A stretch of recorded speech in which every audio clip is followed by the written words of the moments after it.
Chers bien-aimés, bonjour. Vous êtes sur notre plateforme Shingirina Imana, rendez témoignage pour Dieu. Voici, je suis encore de nouveau là et je ne suis pas seul, Dieu merci. J'ai un invité, un frère en Christ que j'aime bien, que j'aime beaucoup, et c'est quelqu'un qui sert le Seigneur et qui a accepté de venir ici pour nous partager la parole de Dieu.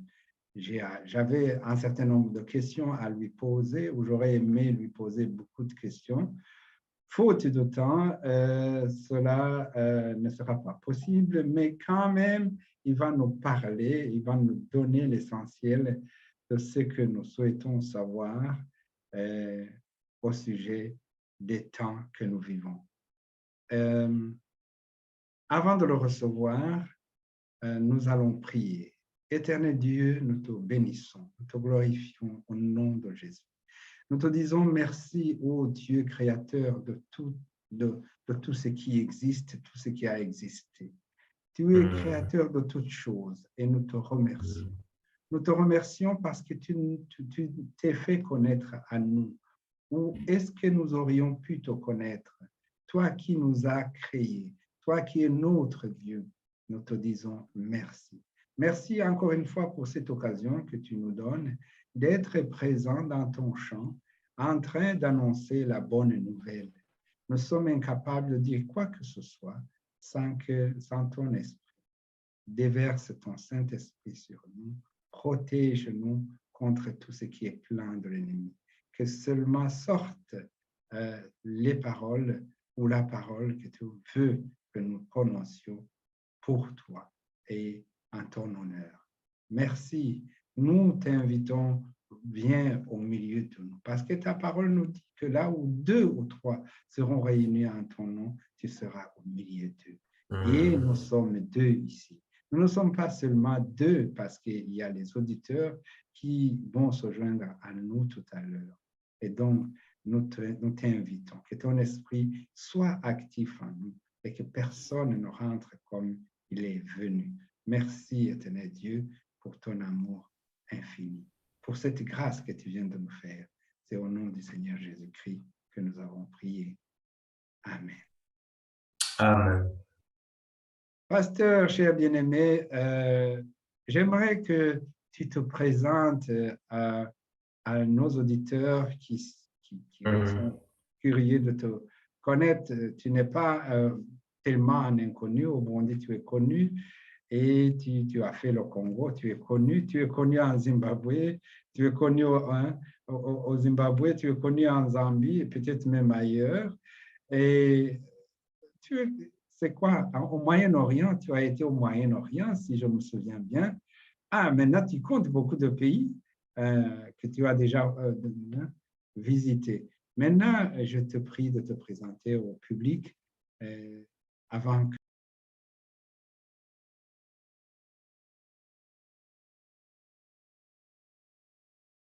Oui, maintenant, tu peux te présenter au public. J'espère que tu m'écoutes, tu arrives à m'écouter. Oui. Merci beaucoup. Bon, c'est vraiment une joie et un privilège pour moi de pouvoir vous rencontrer. D'abord, le pasteur Hilaire que je rencontre sur cette plateforme pendant cette émission. C'est aussi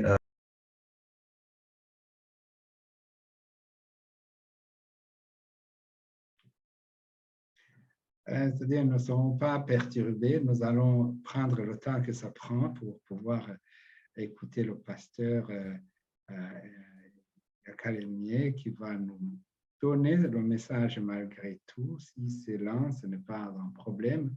Nous avons le temps, c'est Dieu qui nous donne le temps et nous allons tout simplement attendre jusqu'à ce que la connexion marche. C'est un oui. problème de connexion, mais je pense qu'un jour il sera levé.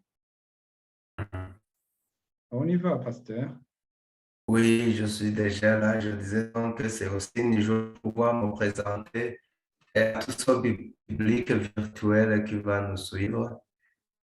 Comme vous le disiez tantôt, c'est Yakal Mi Prospère. Je suis pasteur de l'une des églises de Pentecôte, une succursale de l'église de Pentecôte de Gishia. Oui, pour ceux qui ne connaissent pas Gishia, c'est une mission, une des premières missions de l'église de Pentecôte au Burundi qui a commencé dans les années 1935. Et voilà, ça c'est l'église qui a été construite dans les années 60, vers les années 70. J'ai été l'une des personnes qui a vu construire cet édifice qui n'est plus vraiment à même de contenir tous les membres de l'Église là-bas. Et maintenant, ils sont en train de construire un nouveau qui sera beaucoup plus grand. En attendant que notre frère et pasteur trouve le réseau, on va vous montrer qu'il y a des travaux en cours. L'Église, la mission de Gishia est en train de construire on a appelé ça temple, et c'est des travaux immenses qui sont en cours. Et on y reviendra un jour. Peut-être on aura une émission à ce sujet, mais lui, là-bas, il enseigne à l'école biblique qui se trouve à Gishia, mais à Makamba, il dirige, il est responsable d'une succursale qui n'est pas petite. À Makamba, c'est une des succursales. Je crois que c'est la deuxième à Makamba. Tu es en ligne, j'étais en train de parler de Gishia parce que Oui. Oui. Merci beaucoup. Je vois les précieuses images. Oui, d'accord. Maintenant, tu peux continuer. Oui, alors je disais que je suis donc affecté pasteur d'une succursale qui se trouve à Makamba, s'appelle Nyabaheza. Je suis aussi marié à Nibigira Cécile.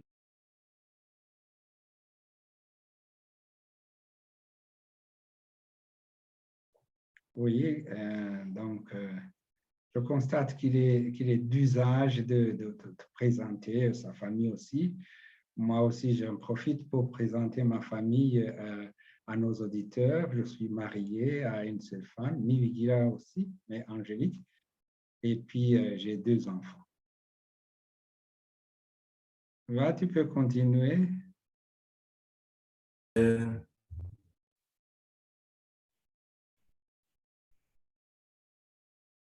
Tu disais, tu es marié à Nivigira et tu as... Oui, j'allais terminer en disant que aussi nous avons eu la grâce d'avoir 7 enfants et pour tout, nous bénissons le Seigneur. Est-ce que ça suffit comme présentation? Ah oui, ça va, ça suffit, ça suffit. Merci. Merci beaucoup. Avec Oui. plaisir. C'est que en Occident où je me trouve, quand on parle de cet enfant, il y en a qui n'arrivent pas à le mettre dans leur tête. Ça devient difficile à comprendre. Hein. Il n'y en a plus des familles comme ça, et c'est très rare, c'est vraiment très rare. Ouais. Mais oui, ça c'est bien. Et nous sommes contents alors de te recevoir ici. Je suis personnellement comblé de te recevoir ici. Je voudrais que tu nous parles des temps que nous vivons, ou de la nouvelle, ou de quelles paroles devrions-nous adresser aux croyants et aux non-croyants en ce moment précis. Quel est le message que tu réserverais aux chrétiens ou aux non-chrétiens aujourd'hui? Bon, merci, pasteur.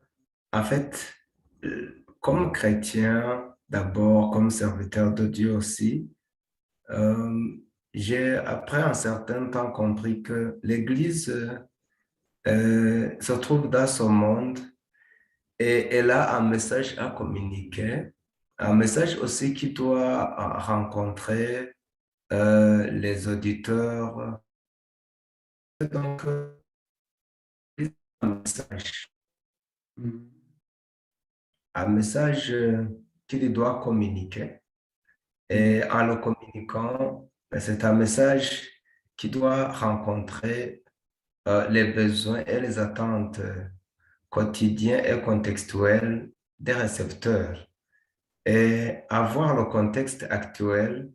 Et je crois que l'un des messages dont on a besoin de transmettre à nos contemporains, c'est le message lié au temps que nous vivons, avec toutes ces réalités, parce que ce temps, avec ces réalités, nous avons besoin de voir ce que Dieu nous dit dans sa parole. Mhm. Que nous dit-il? Que dit Dieu? Oui, ça me rappelle un journaliste qu'on avait demandé, à qui on avait demandé, on avait posé exactement la même question. Et Dieu, que dit-il? Oui, on a besoin d'entendre cela.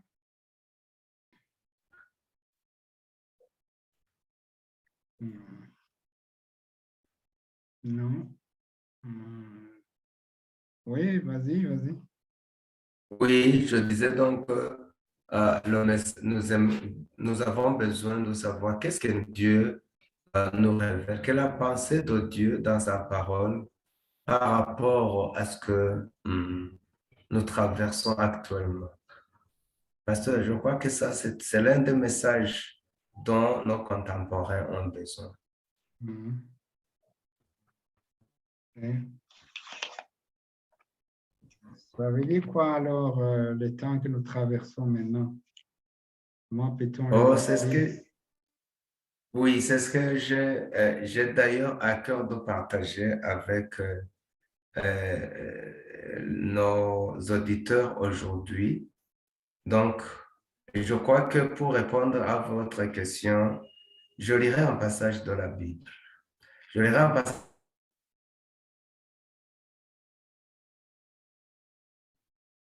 Je crois qu'il nous a déjà dit ce qu'il voulait lire. Le passage de la Bible dont il avait fait mention se trouve dans 2 Timothée, c'est ça, 2 Timothée 3. C'est ça qu'il voulait lire et qu'il souhaite lire. Il a dit 2 Timothée 3, de 1, de 1 à 6. Sache que dans les derniers jours, il y aura Oui, des temps difficiles. C'est ça. Amen, c'est ça. Donc, Car- ouais. oui, je voulais dire donc que selon la pensée de Dieu, selon la Bible, nous sommes dans les derniers jours. Nous sommes dans les derniers jours et ceux-ci sont très difficiles, comme nous le révèle cet épître. Ici, le serviteur de Dieu, l'apôtre Paul, il, il vivait au premier siècle, comme nous le savons, mais d'une manière euh, sous forme de révélation. L'Esprit de Dieu l'amène dans les derniers temps, dans les derniers jours. Ici, elle les appelle les derniers jours. Et la Bible nous révèle que ce temps, ces jours-là,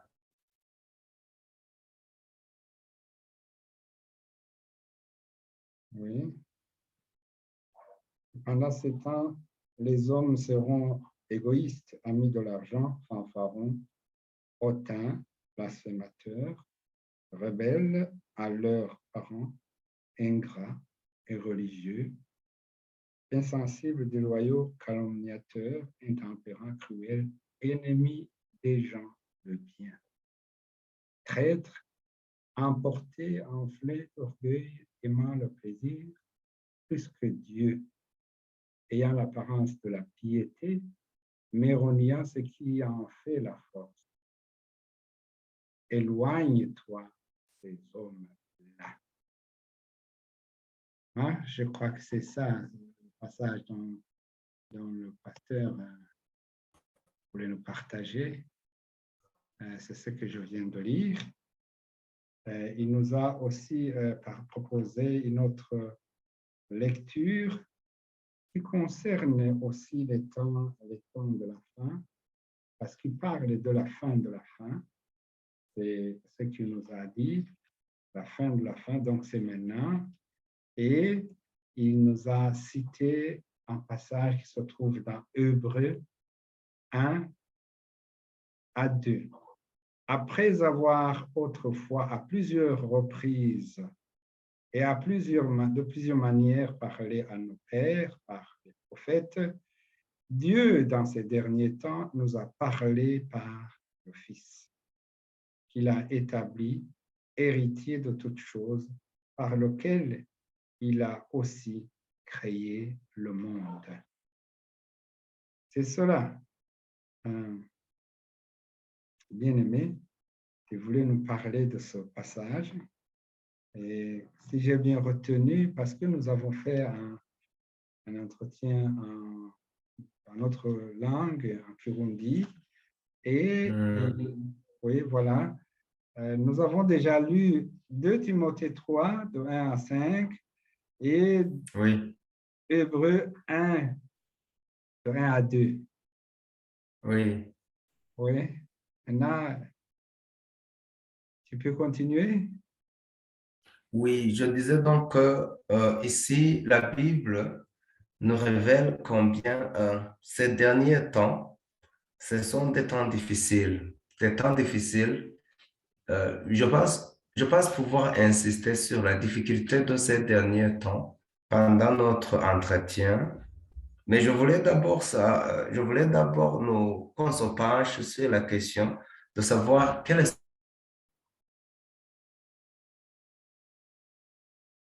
Mhm. Quelle sorte de difficulté il s'agit? Moi, j'aimerais bien entendre cela. Oui, vas-y. On va apprendre ce genre de difficultés qu'il y a. Nous avons déjà certitude que les moments que nous vivons sont difficiles et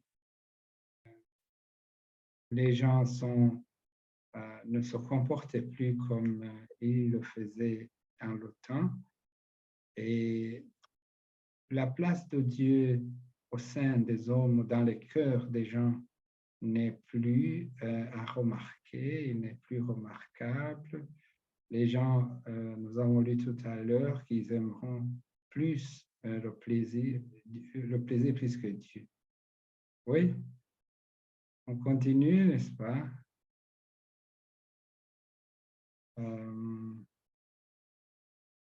Oui, les hommes aimeront le plaisir plus que Dieu. C'est le moment ce sont les moments que nous vivons. Oui, c'est ça donc les moments difficiles que nous vivons. Oui. Et il nous a proposé une autre lecture qui certainement va dans le même sens que cela. C'est l'Acte des Apôtres 2, 17 à 18. Il est dit, depuis les derniers jours, dit Dieu, je répandrai mon esprit sur toute chair. Vos fils et vos filles prophétiseront, vos jeunes gens auront des visions et vos vieillards auront des songes. Oui, Oui, oui. Sur mes serviteurs et sur mes servantes, dans ces jours-là, je répandrai mon esprit et ils prophétiseront. Oui, j'ai relu les passages que tu nous as déjà, dont tu nous as déjà parlé. Et voilà. Tu peux continuer? Oui, je disais donc que la question qui se pose ici, c'est de savoir qui sont ces derniers jours justement. C'est ce que nous lisons, en fait, quand commencent les derniers jours. La Bible nous en parle quand nous lisons l'épître aux Hébreux, Mhm. le chapitre premier du verset 1 à 2. Je l'ai lu tout à l'heure, oui. Je l'ai déjà lu. Il est écrit ceci dans ce passage que c'est dans Hébreu, non, Hébreu 1.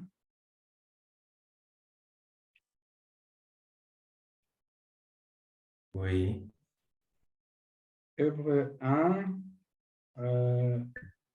verset 1 à oui, le 2. verset 1 à 2.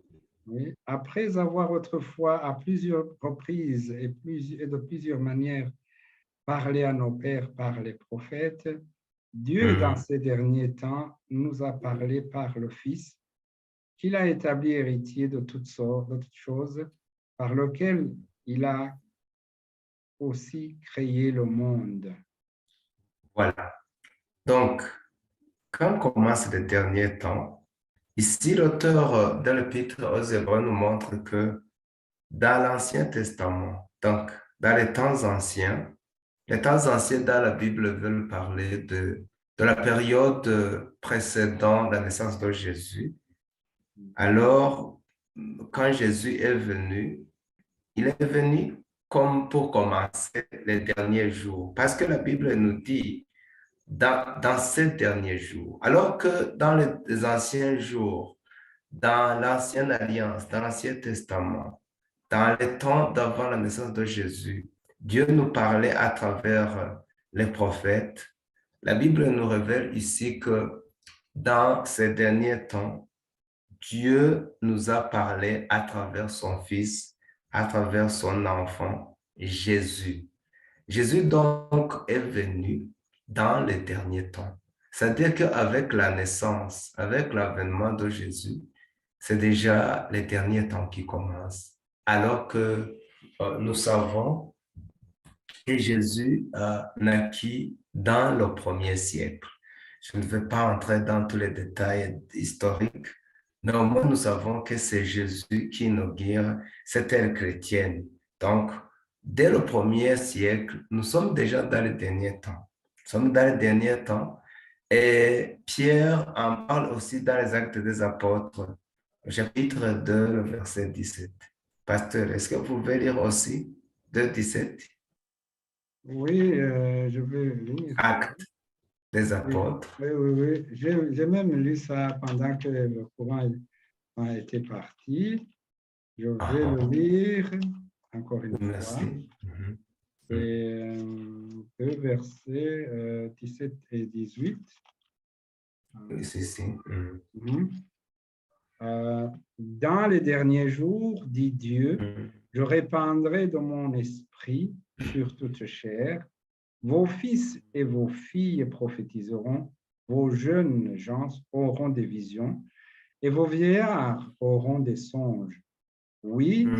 sur mes serviteurs et sur mes servantes dans ces jours-là, je répandrai mon esprit et ils prophétiseront. Mhm. Merci beaucoup. En fait, nous nous rendons.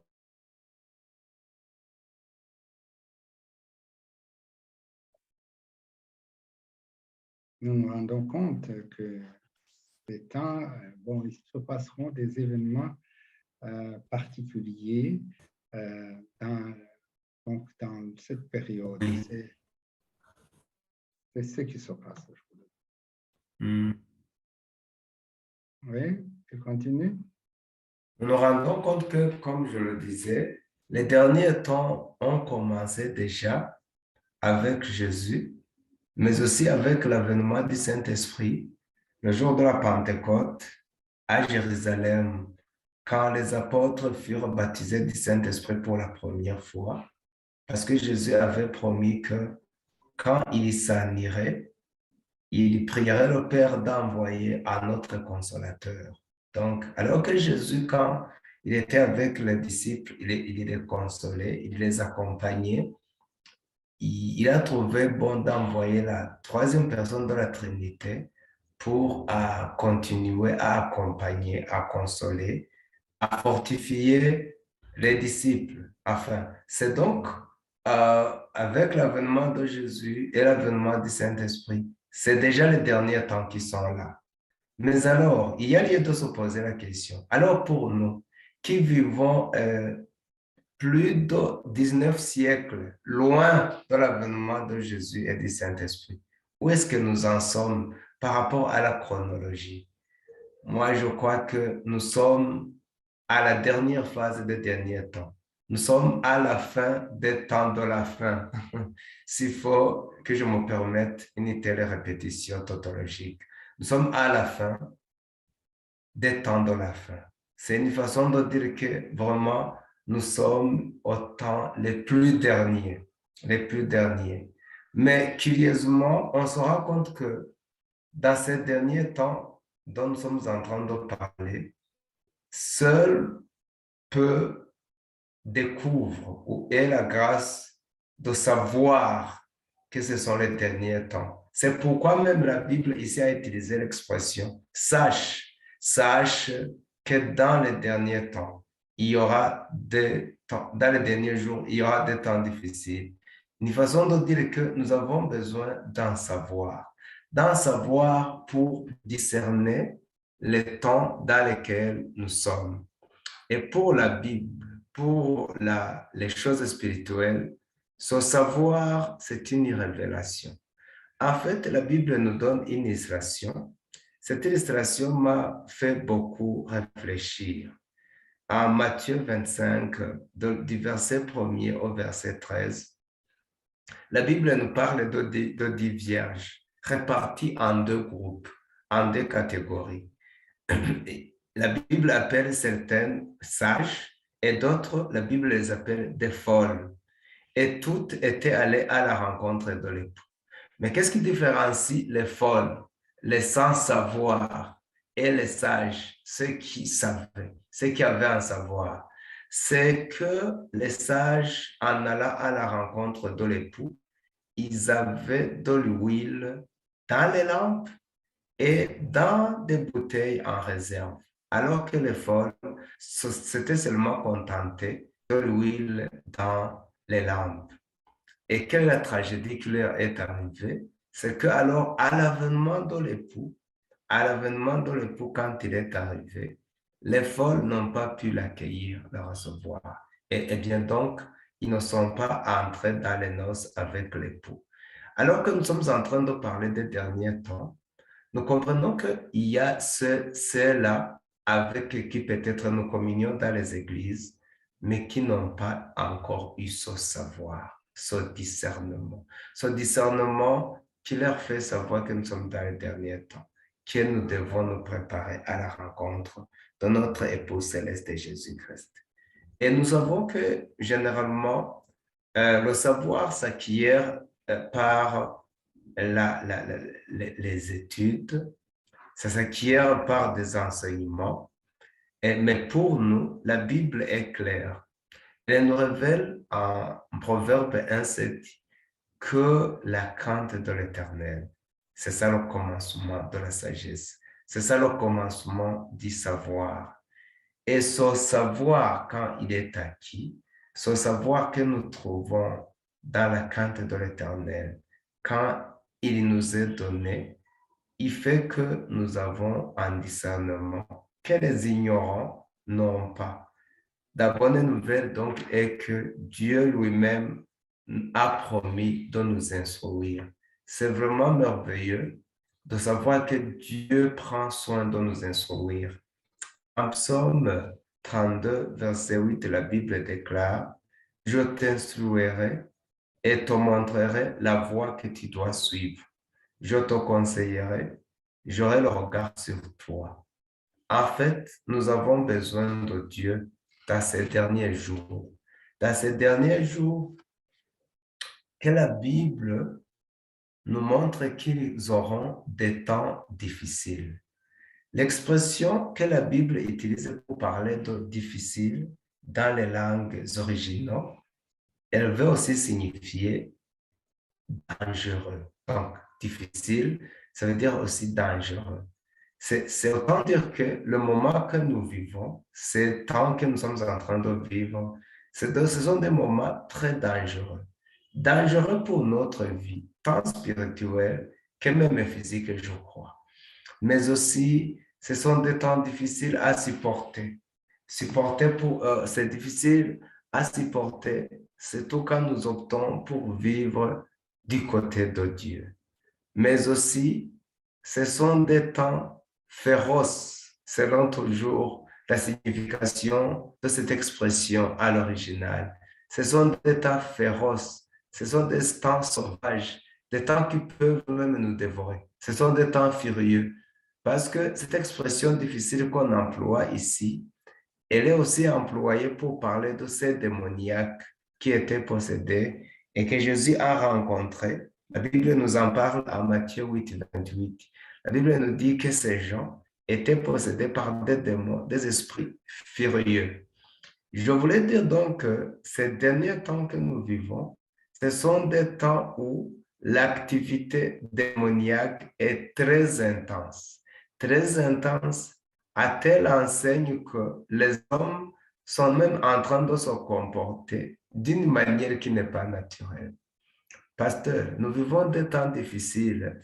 Nous vivons des temps difficiles où les hommes, nos contemporains, ils sont en train de mener une vie qui n'est même pas normale, qui n'est même pas naturelle, où les gens commettent des péchés contre la nature.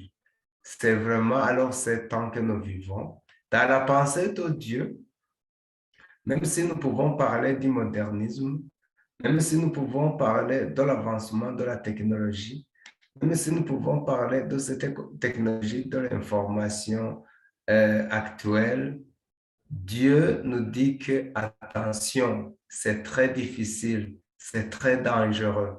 Vous avez besoin d'en savoir. Un savoir qui ne s'acquiert pas dans les auditoires universitaires, un savoir qui ne s'acquiert pas dans les classes secondaires, mais un savoir qui s'acquiert dans la crainte de l'Éternel.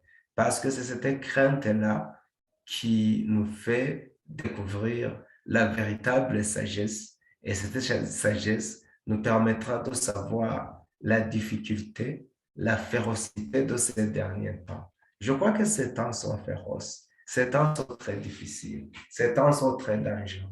Alors que la science, dans les temps anciens, nous apprenait que, par exemple, un homme qui a un désir sexuel orienté vers un autre homme, la science, la psychologie traitait de cet homme-là de déviant mental.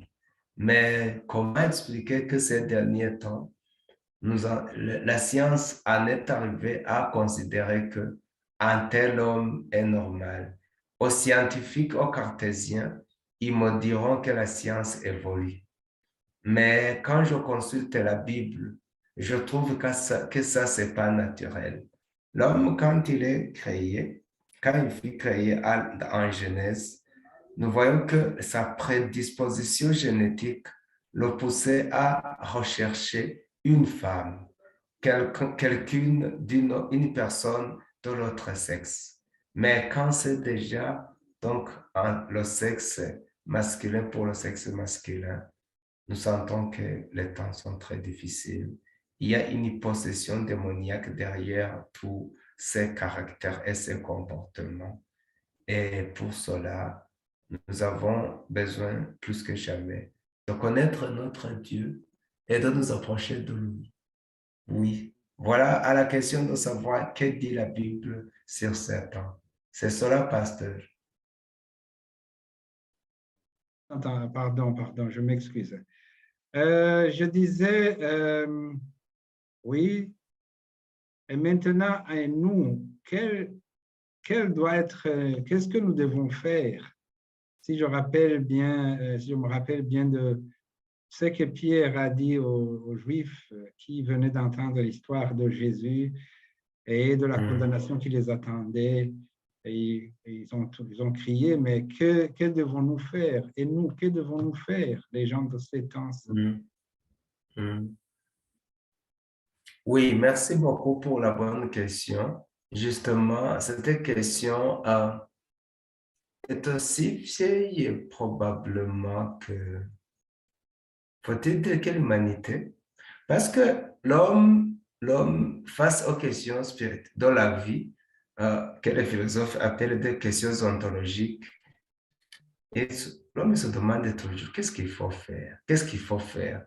Je crois que cette question est très importante parce que après toutes ces réalisations technologiques que nous avons déjà atteintes dans notre société, après tout ce que nous pouvons considérer comme miraculeux dans la science, l'homme reste avec un vide.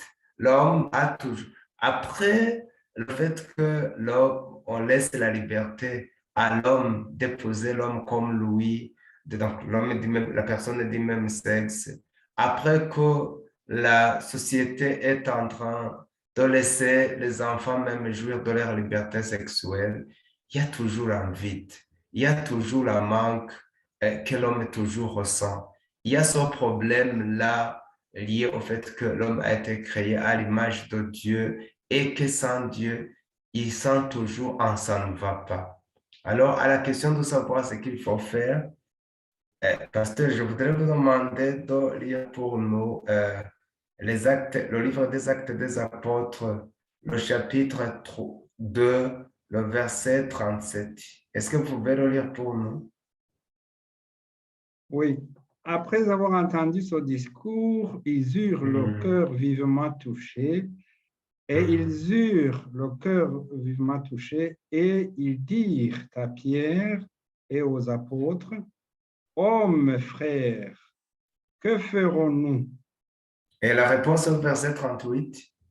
Pierre répondit, répentez-vous et que chacun de vous soit baptisé au nom de Jésus-Christ pour le pardon de vos péchés et vous recevrez le don du Saint-Esprit. Cette réponse est vraiment est celle que je peux aussi donner. Je crois que dans ces temps-ci, nous avons deux groupes de gens, comme nous l'avons même illustré avec le passage de Matthieu 25. Il y a d'abord ceux-là qui sont folles, qui sont fous, qui sont insensés. Bon, ce sont des termes lourds, mais moi je suis en train de citer la Bible, qui sont insensés, que la Bible traite de fous. Parce que la folie dans la parole de Dieu, c'est ne pas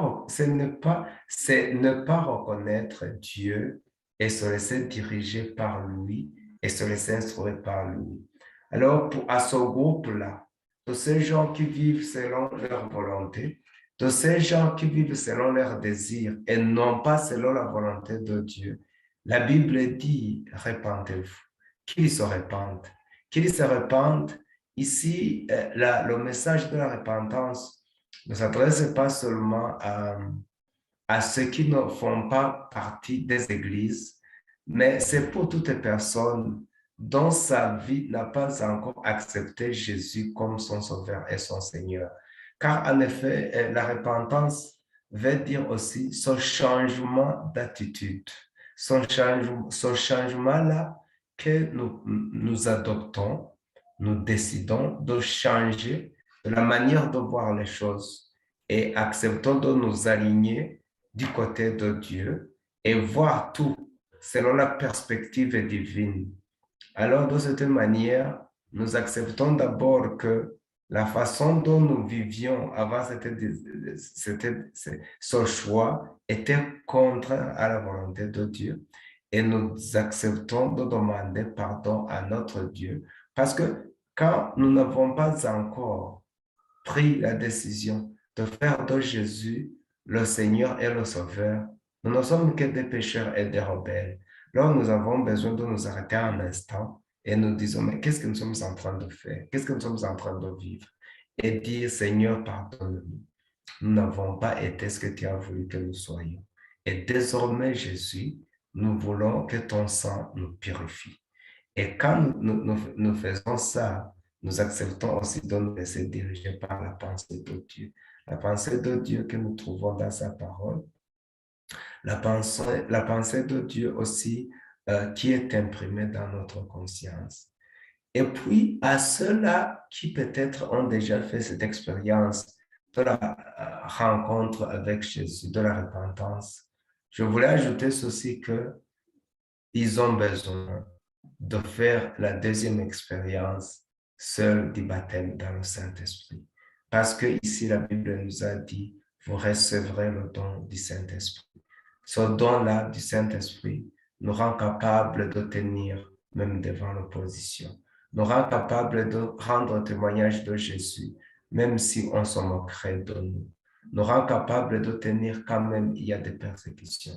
Parce que la difficulté de ces temps-ci, c'est que quand nous osons nous tenir du côté de Jésus, nous pouvons être même persécutés comme la Bible même nous en parle dans la deuxième épître de Paul à Timothée, le chapitre 3, le verset 12, que ceux qui voudront vivre pieusement en Jésus-Christ, ils seront persécutés. Alors pour tenir dans ces persécutions, pour tenir dans ces oppositions, nous avons besoin de la puissance du Saint-Esprit. Et je voudrais vraiment ici avertir tous les croyants, tous les chrétiens qui vivaient dans ces derniers temps. Nous avons besoin de la puissance du Saint-Esprit parce qu'il est vraiment difficile de tenir dans ces temps de la fin, dans ces temps que nous avons trouvés selon la Bible difficile.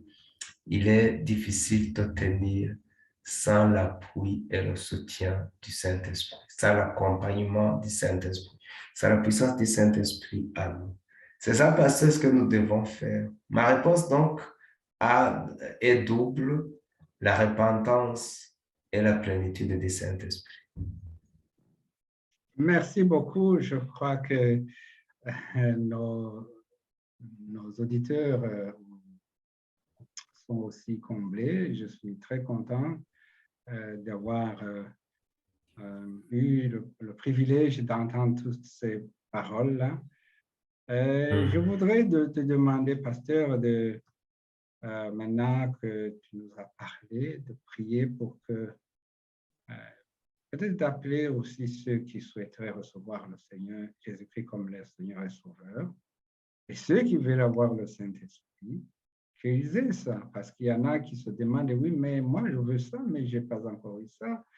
Et d'autres disent, oui, mais moi je n'ai jamais dit que j'ai reçu Jésus-Christ comme Seigneur et Sauveur. Et après, tu vas prier pour clôturer cette séance. J'espère que ça va aller et que... Oui. Oui. Seigneur, merci pour ta parole. Merci encore une fois pour cette grâce et ce privilège que tu nous fais de trouver et de réaliser combien nous sommes dans les derniers jours, les jours que la Bible traite de difficiles. Seigneur, dans cette perplexité des derniers temps, nous avons compris que nous avons besoin de toi. Nous avons besoin de toi, Jésus, et de toi seul. Seigneur, qui veulent recevoir Jésus-Christ comme leur Seigneur et Sauveur, c'est l'occasion, éternel Dieu, de les toucher. il est possible, Seigneur, que parmi nos auditeurs, ceux qui nous ont suivis, il y a ceux qui n'ont pas encore fait de toi leur Seigneur et leur Sauveur. Et que dès qu'ils ont entendu cette bonne nouvelle, ils auraient décidé, Jésus, de faire de toi leur Seigneur et leur Sauveur. Nous te les recommandons, Seigneur. Nous prions pour eux. Reçois leur vie, que ton sang les sanctifie et qu'ils soient transformés. À ceux-là aussi, Seigneur Jésus, qui auraient eu la grâce de te recevoir, de t'accepter, nous te demandons de les remplir de ton Esprit Saint pour qu'ils puissent tenir dans ces derniers temps difficiles et rester des témoins vivants pour toi. Merci Seigneur Jésus. Nous avons nous tous besoin que tu nous fortifies dans ces derniers temps. Fortifie-nous Seigneur pour ta gloire et que nous puissions tenir jusqu'au bout, au bout de la Que nous puissions tenir jusqu'au bout. Oui, nous le souhaitons, nous le demandons. Te demandons, éternel Dieu, de nous tenir, de nous fortifier, de nous donner ton esprit. Que ton esprit nous fortifie. Nous projetons toutes les habitudes et toutes les démarches qui sont contraires à ta parole.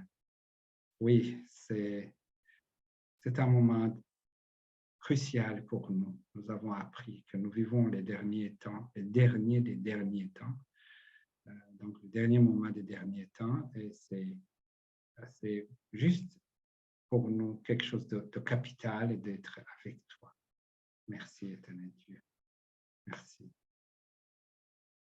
Tu continues, pasteur, si tu es encore en ligne, j'espère bien.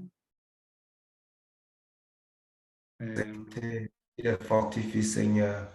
Merci parce que tu nous entends. Je ne manquerai pas, Seigneur Jésus, de te recommander mon frère, le pasteur Hilaire et sa famille dans l'œuvre, Seigneur Jésus, que tu les as confiés. Fortifie-les, encourage-les, Seigneur, et soutiens-les. Merci, Jésus. Nous comptons sur toi que tu feras au-delà de ce que nous demandons. Nous prions dans le précieux nom de Jésus. Amen. Amen, amen. Merci beaucoup, c'était un plaisir. Même s'il y a eu des coupures, nous allons présenter cette vidéo comme cela et nos frères, ceux qui persévéreront à écouter cela, ils seront certainement bénis. Et je te prie de transmettre mes salutations à ta femme et à tes enfants, à l'église, Merci beaucoup. à Makamba et à Gishia. Et si tu as encore le privilège de toucher d'autres nations, transmets mes salutations à leur tour, à eux. Okay. Merci beaucoup. Que le Seigneur te bénisse et à la prochaine. Nous t'attendons ici sur cette plateforme. Aussitôt qu'il y a une ouverture, aussitôt que cela est possible, tu es la bienvenue ici. Nous t'accueillerons à bras ouverts parce que nous avons compris et saisi que tu regorges de beaucoup de choses dont nous avons besoin.